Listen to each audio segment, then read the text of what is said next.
Hey everybody, what's up? Welcome back. Today I'm just gonna do a few updates on a couple things. Show you guys kind of what's going on inside of that raised letter K5L that I made. As you guys can see, there ain't nothing going on in the back right now. I'm gonna show you guys what exactly I have going on. I did get it on a new manifold. Got the manifold re-tagged for this bell set. All these bells are 123K era. The only bell that's not original to the set itself is of course the 5. I traded the 1L that had originally came with this set because it was a K5L, if some of you remember, or a K5HL, if some of you guys remember when I got that quite a while back. It was a brand new raised letter K5HL, and then kind of wanted to do a couple other things with it just because I do have quite a few K5HLs, and so I traded off the 1L for a same era 5, same condition, brand spanking new. You guys can see the nozzles still have all of the CNC markings on them. And then, of course, like I said in the sound clip of this horn, I have the 2 shimmed for a shallow bore 2 and the 4 shimmed for a true 4. And that's how I'm creating the sounds. So if you guys want to do this yourself, it's super easy. You just got to get the shims made, tap and drill the holes carefully. It is a pretty tiny tap and it can break easily. I've only had it happen once to me, so I take my time now and make sure I use tapping oil and stuff like that. Take your time. But you guys can see this. So this started life as just a normal raised letter 4 bell, standard 4 with the half step bore. And then with the shim, you guys can see that brings it up to a true 4. And I do actually have a true 4, but it's an 80s bell. That is over here on my parts 80s K5L. That's got a true 4 on it. And we got our boss chilling here. But yeah, so got the shim for that to bring that up to a true 4. And then something that was produced in raised letter era, but is no longer produced, is the shallow bore 2. You guys have heard me talk about that a little bit. This is a second manufacturing run raised letter K5 LLA. And you guys can see the shallow bore 2. You guys can see there's not much of a bore in between the diaphragm and the bore. And this is a raised letter 2.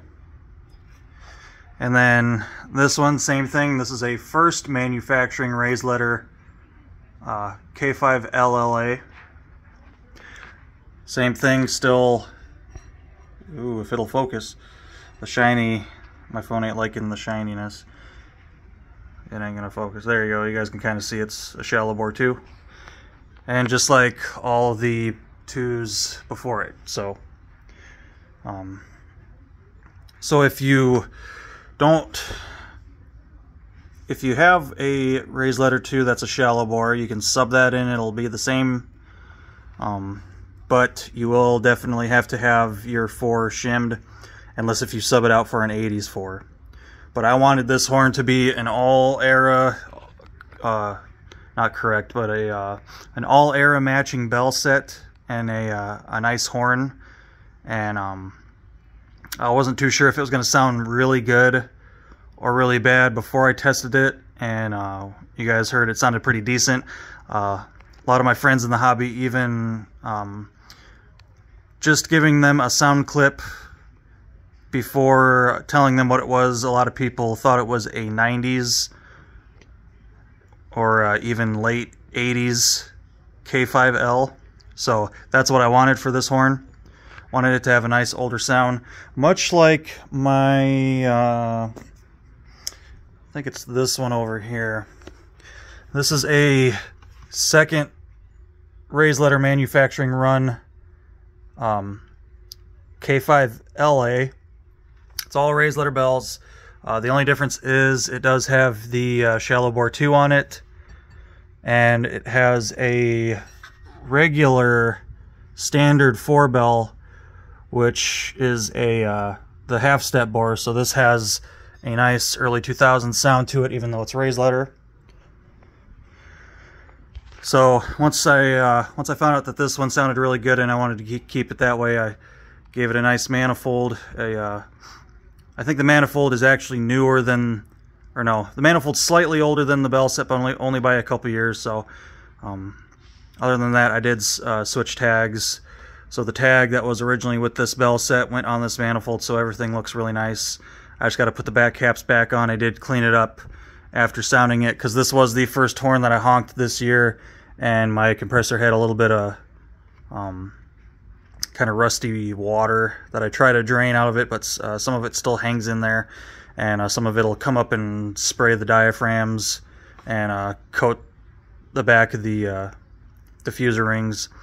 So I took it apart one more time to clean it before I put the back caps back on, so I figured I would leave the back caps off so I can kind of show you guys what exactly I have going on here. And if you want to replicate yourself a really good sounding older style sound of a K5L on a modern day horn, that's how you do it. So and then I'm back working on an old project that some of you might remember from last year. I showed it off. It's a P horn, a newer P horn, but it's in rough shape. Came off of a locomotive that was spewing soot and oil all over it. Wasn't on the locomotive for a super long time, but was on there long enough to really gunk up the horn. Luckily the internals were in pretty good shape still, and all that I already cleaned up, and now we're working on the rest of the horn, trying to get this horn done, because it has been sitting in this tub for almost a year now. And you guys can see here, I just got the manifold cleaned up today, and it came out really, really good. And I'll show you guys, since I don't want to touch it right now, if I can get the phone. I don't know if I can get the phone down here, guys.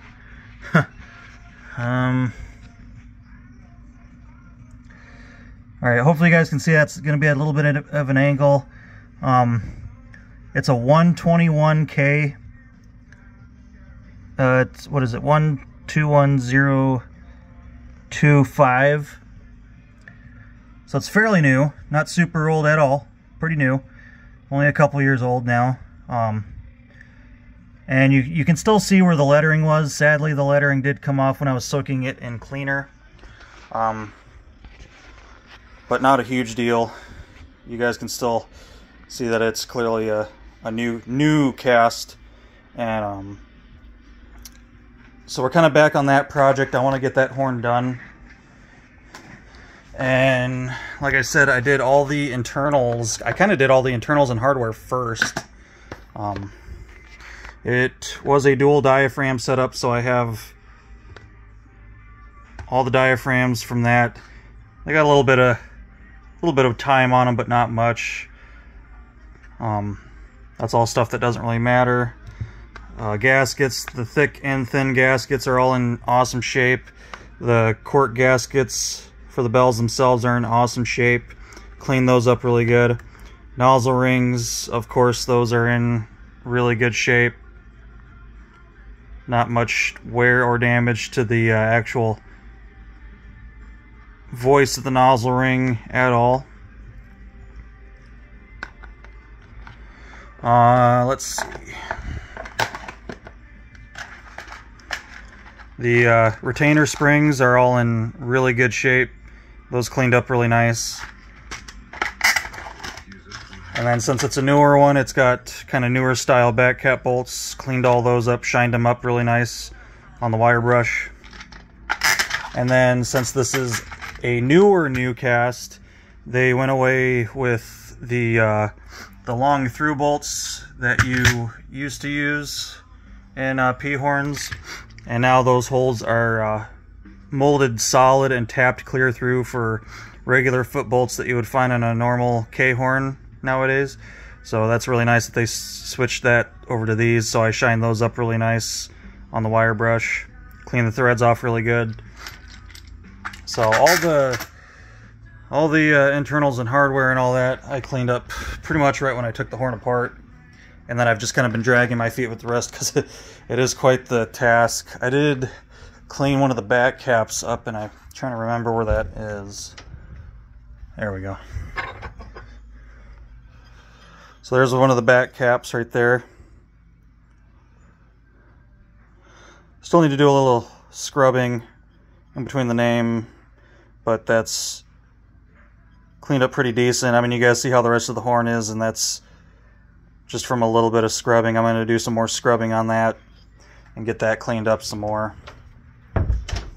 But compared to what they looked like coming off of there, sorry guys, that was the dryer buzzing.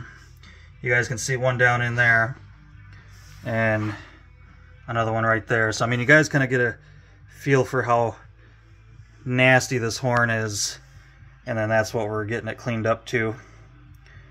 Not really that old of a horn, but it looks like it's been on the locomotive for 10 years. But the horn itself isn't even 10 years old. So the manifold took a lot of work, a lot of angles on that. I still have to pull the plugs and really clean the inside. I want to clean the threads out some more. And then this project's finally getting underway, so I'm going to try to just concentrate on that for right now. Get this horn done. I want to get it done. I want to hear it. Make a nice sound clip for you guys.